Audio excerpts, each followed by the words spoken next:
हजार वार की लख। ये मुर्शिद का तख्त बैठक है उनकी, यहाँ पे बैठा करते थे 4 यार 1.25 लाख वलियों के साथ। ये तख्त यहाँ पे चक्कर काटने पड़ते हैं 7। ये भाई तख्त है मुर्शिद कलंदर का, यहाँ पे बैठा करते थे वो। और नीचे तंदूर है जहाँ पे उन्होंने रोटी लगाई थी और 1.25 लाख वलियों के खिलाया।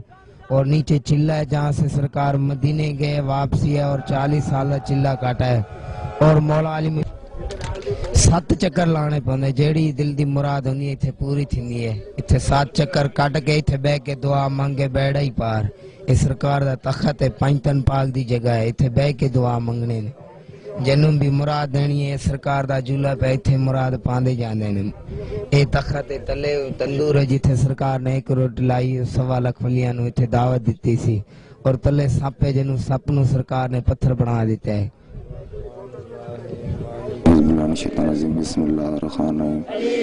भाई ये मैं अमरकोट के शहर के रहने वाला हूँ, मेरा नाम करम अली है।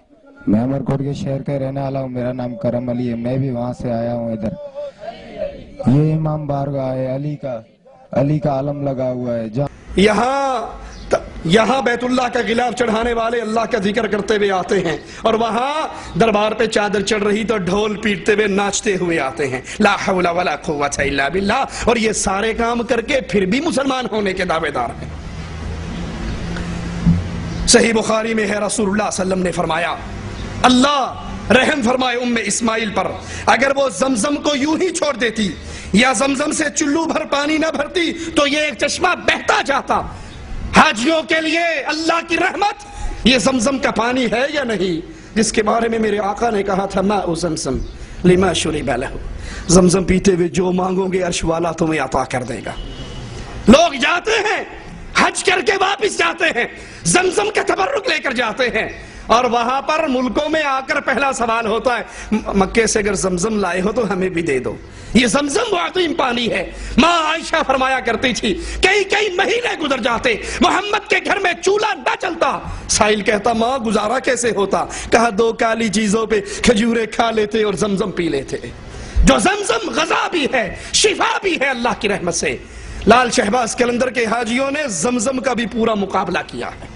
वहां पे एक कुआं खुदा हुआ है जिसमें 2 जालिम उतरे हुए और वो गंदा पानी, काला पानी, उसको भर भर के बोतलें भर भर के दे रहे हैं। 10-10 20-20 रुपए की सबील भी वसूल कर रहे हैं। और वो इतना गंदा पानी देखने वाला उसको देख नहीं सकता। एहसान और करम है। ठीक है जी।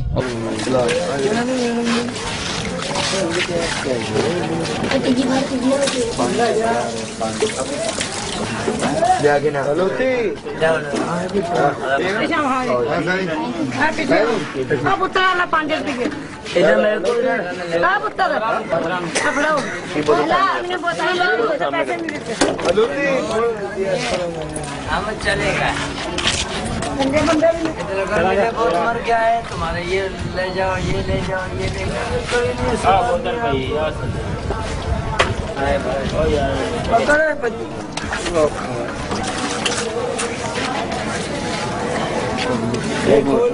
ऊपर से ढक्कन में खोलो ना यार, ढक्कन को तकलीफ है।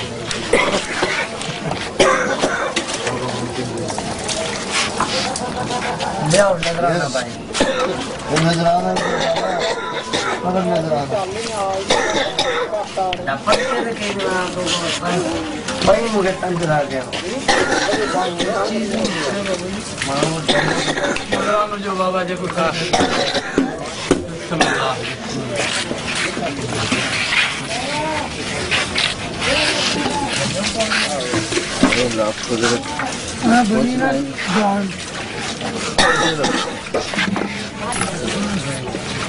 तो पानी किधर आ रहा है? मिला को हैं ऐसे हो नहीं हो ही जाता।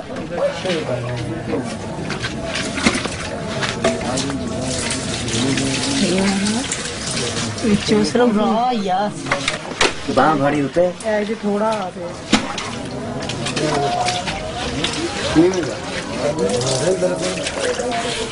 चाहिए यार। नजराना लो भाई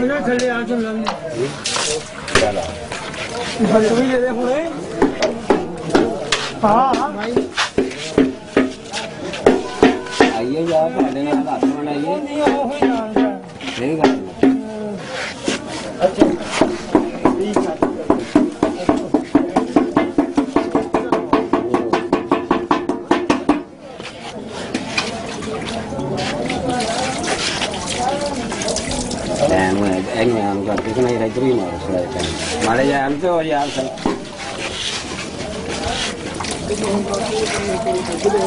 मानी कितनी नहीं आता हाँ नहीं कितनी अरे क्यों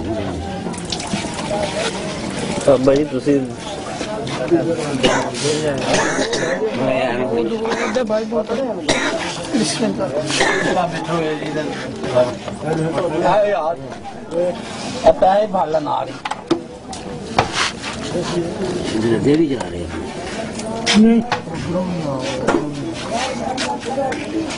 कहते हैं मार्फत दिया गल्ला ने तुसी नहीं जानते इस खूह का भी पिछो जमजम नाल लिंक है। अगर शेमन शरीफ की गार में से मक्के का रास्ता निकलता है, दरमियान में कितने पहाड़, रेगिस्तान, दरिया, समंदर, वो ऐसी टुब्बी लगाता था, वहां निकलता था। ला हौला वला कुव्वता इल्ला बिल्लाह। तो कहा ये जो कुआं है ना, ये गंदा पानी जो तुम्हें नजर आ रहा है, मार्फत दिया गल्ला नहीं, उतो गंदा है, विचो बड़ा ही चंगा है, उतो गंदा है। ये जमजम से मिला हुआ है इसका लिंक, और लोग पैसे भर भर के लेके जा रहे हैं और उसको दे रहे हैं। और एक और तालाब है गंदे पानी का, काला सिया उसका रंग, उसमें उतरता है लाल शहबाज कलंदर के दरबार का हाजी, गरीब हाजी, कहते सऊदिया अमीर लोग जानते रहे, साडा इत्थे ही गुजारा चल जाता, सानू औखे होने की लोड़ नहीं।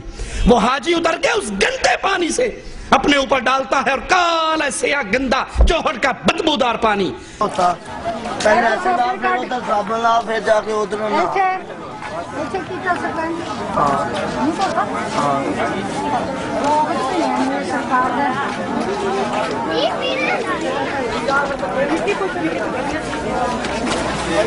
चला पानी चल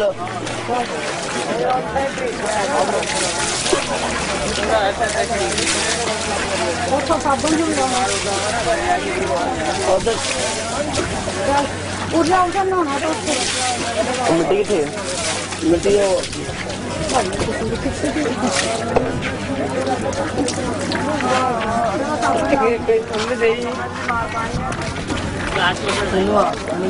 मोड़ा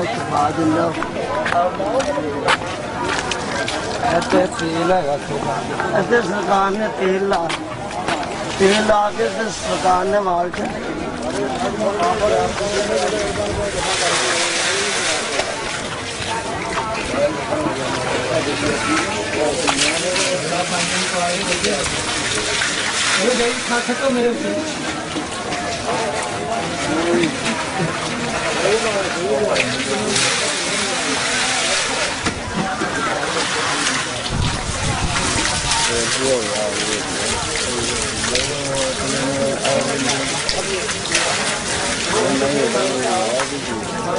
साबुन और सामने वो देखेंगे बुढ़ी